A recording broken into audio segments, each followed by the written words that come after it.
guys, welcome back to my YouTube channel. Kitty, what are you doing here? Why? Yeah, I'm trying to record. Please don't mess with my camera. Okay, you can stay. Anyway, where was I? What's going on, guys? Welcome back to my YouTube channel. Welcome to my YouTube channel, and welcome back to my Walking Dead character ranking. She is gonna knock my camera down. Please don't. Don't, please. But anyway, we're on season 4 of the show now, and we're just going to continue doing it until we run out of seasons. And again, I have 2 things to go over before we begin. The first thing is, I'm ranking them based off of their performance in this season. So number 1 does not necessarily mean they're my favorite character in the entire show. And number 2 consists with Judith. She is a main character as of now, but she's a baby, and she doesn't even have any lines. So the second Judith is able to talk... Why? So the second Judith is able to talk, she will become a character. Got it? Cool. Anyway, let's get right into this. Oh my god.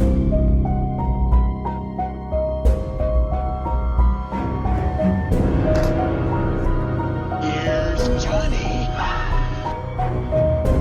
Oh, he's alive! It's alive! It's alive! It's alive!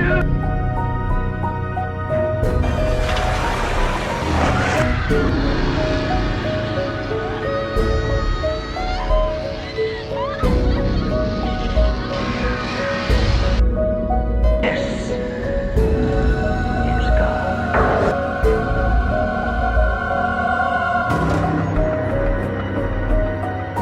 Right, let's start off. This has the most characters of any season so far, and it'll just keep going up. So, number 22, I have Joe and the Claimers. They're in a few episodes. They're villains. That's really all they are. Like, they're just menacing villains that are there just because the show forgot they needed villains in the show. Because halfway through, the governor gets killed off, and they're like... And then towards the end, they just kind of went, huh, yeah, we do need villains. So then they threw these guys in, and we have one of the best kills in all of The Walking Dead with Rick biting out Joe's throat. That is incredible. I love that. But otherwise, they don't do anything. They just are terrifying. For 21, I have Rosita. Remember, based off their performance in this season. What is she doing this season?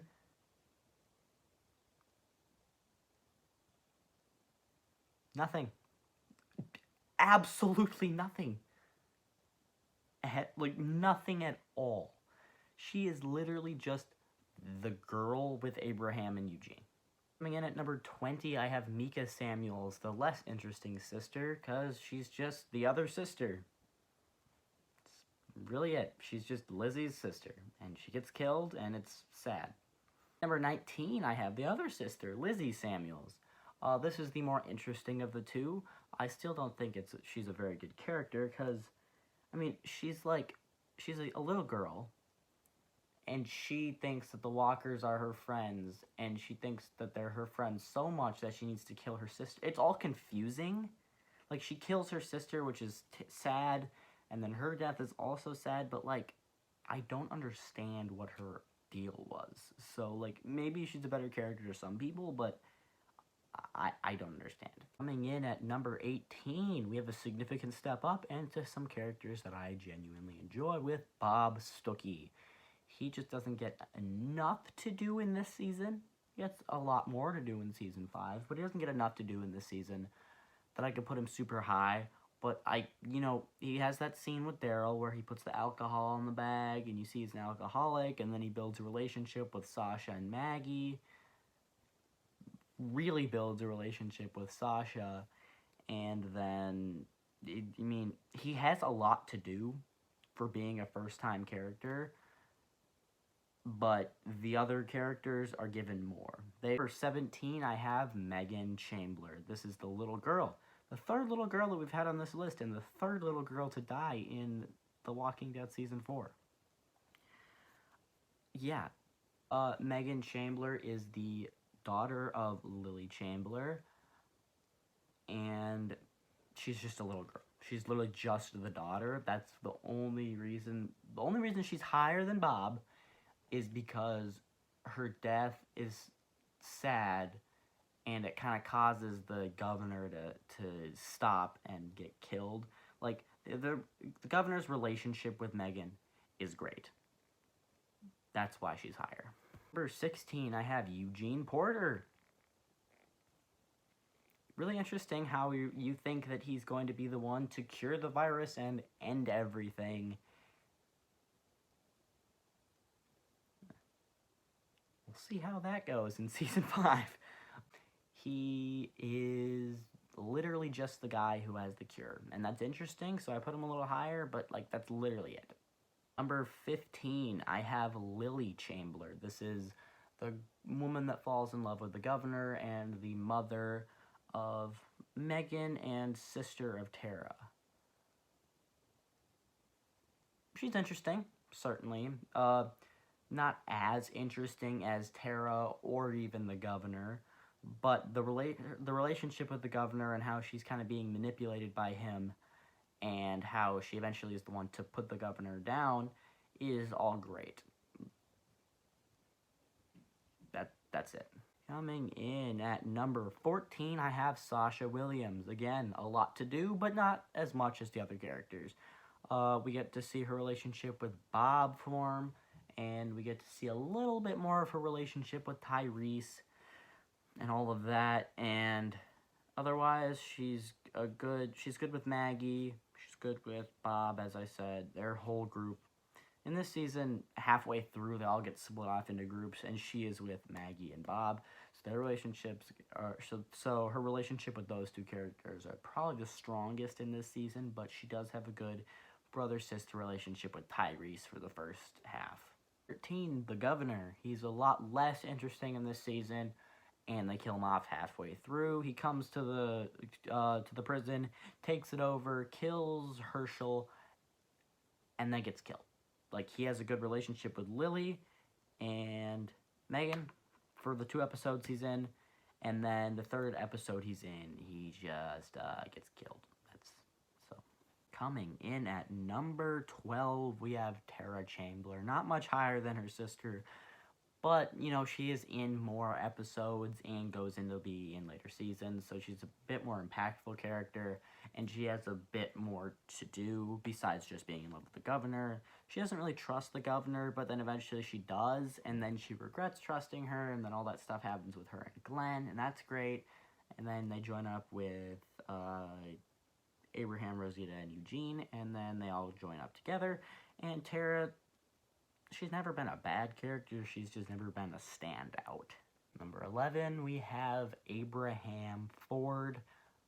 Not a lot to do, but he does get enough to do that I think that he is a solid character and deserves a number 11 spot.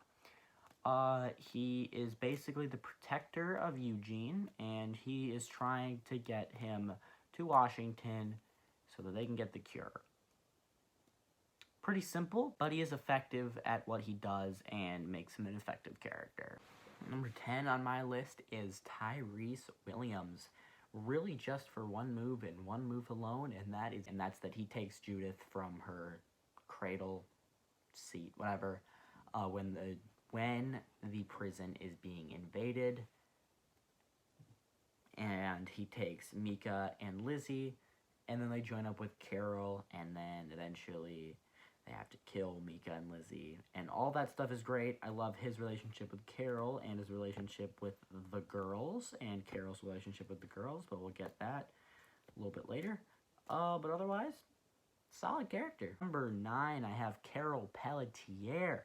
She is in the top 10 yet again, and this is because she has a great relationship with Tyrese and an even better relationship with Mika and Lizzie, and how she has to deal with the fact that Lizzie killed Mika, and then she has to put down Lizzie.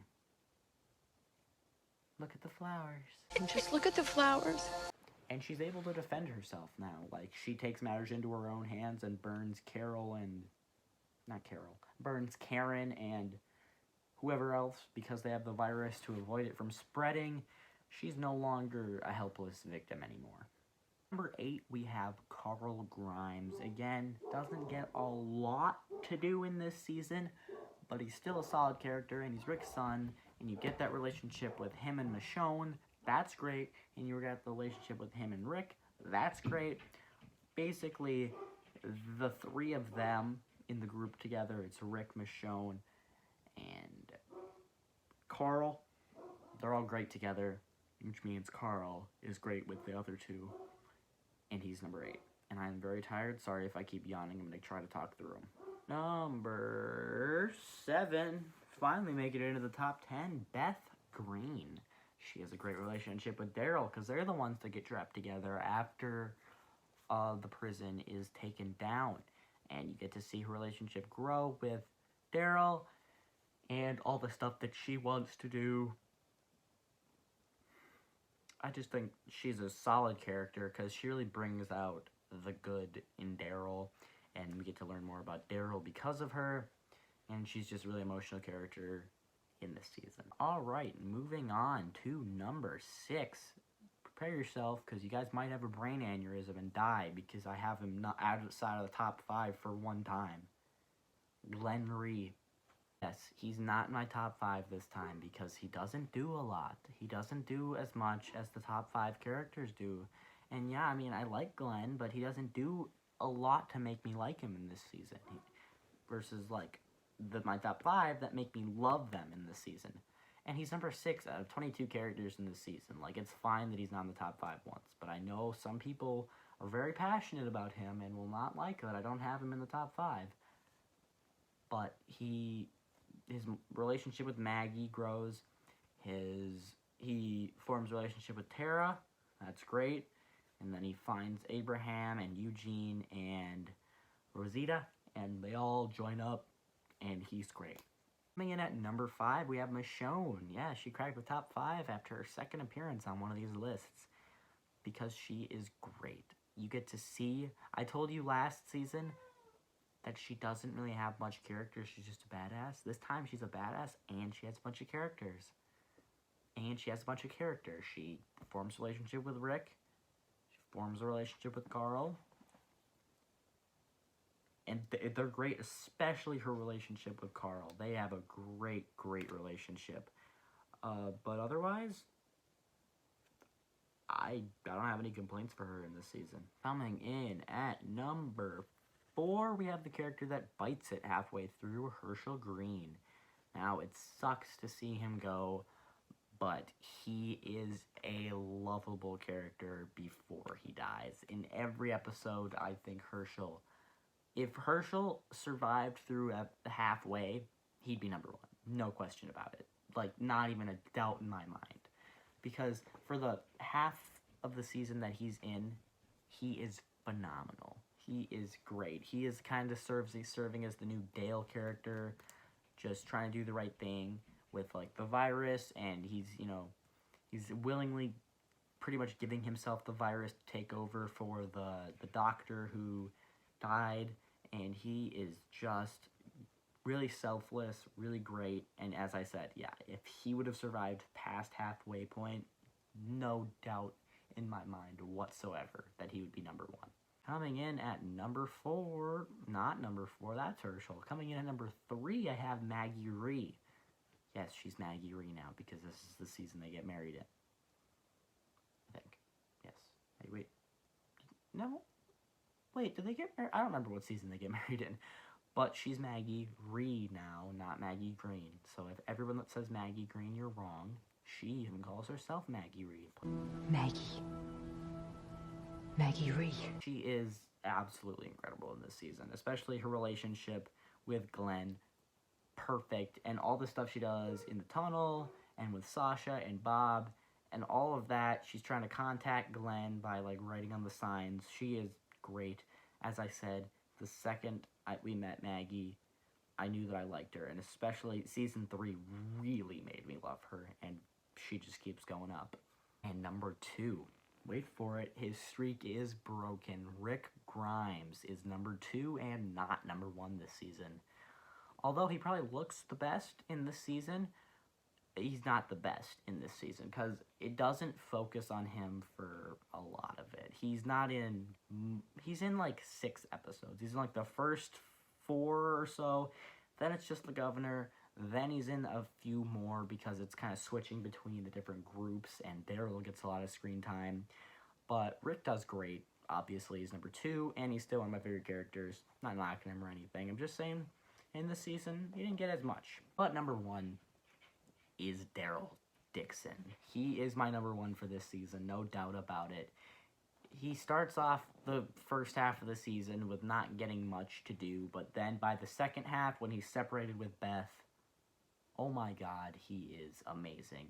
Especially he shows how much of a badass he is, and how emotional he is. And he tells us all his backstory, and all of that is just phenomenal. Yeah, he's my number 1. If you guys did enjoy the video, make sure to hit like down below so I know you want to see more videos like it. Make sure to stay tuned for the rest of this series. And if you want to go back and catch up, you can watch episode 1, 2, and 3 of the first 3 seasons where I rank all the characters from those 3 seasons. Otherwise, you can hit subscribe and hit the bell if you want to be notified when I post brand new videos. Comment down below some more ideas that I can make videos on. And I'll see you guys in the next video.